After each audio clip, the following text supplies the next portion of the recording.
wisely to someone who is quick to speak and slow to listen?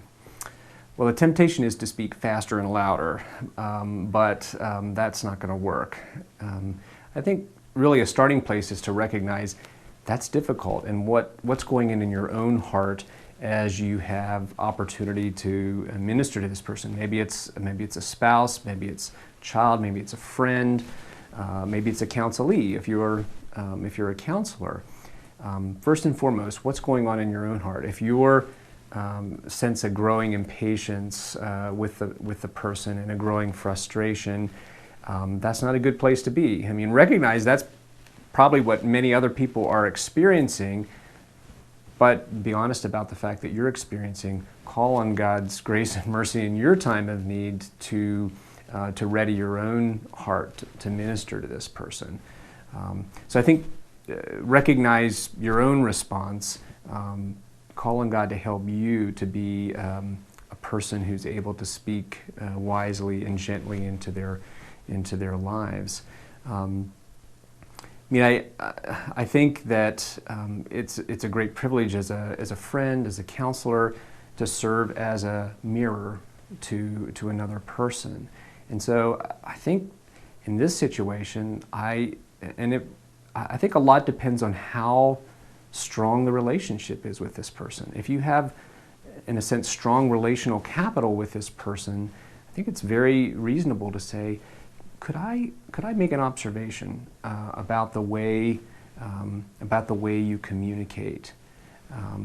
And hopefully the person would say yes and would give the opportunity to discuss the fact that I've observed that you do a lot of talking, but not a lot of listening. And relationships, it's critical that there be give and take, and that we be good listeners, so that we're able to wisely speak into one another's life. Have you noticed that, or has anyone else ever mentioned that to you? So that's at least a starting point. I think sometimes we see that maybe you're leading a Bible study and there's one person who's the talker. And generally in those kinds of situations, I'll see if there is anyone else. I'll maybe call on someone else or ask, is there anyone else that has an insight?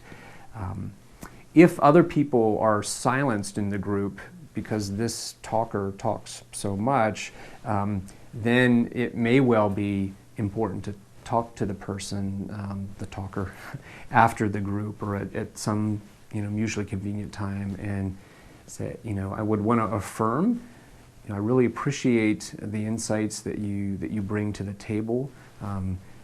God's given you some real ability to speak truth, but we live in community, and so it's important for other members of the community to lend their voices to the discussion as well. And so could I ask that even if you have something that you feel is important to say, could you pause? Could you wait and let at least one or two other people speak before you speak, and see if that works? I mean, ultimately I want to root that admonition in Scripture. That why are we doing this? It's not just because it makes communication flow better, but once again, it's because we have a God who not only speaks, but listens to His people. And so we should be the same way.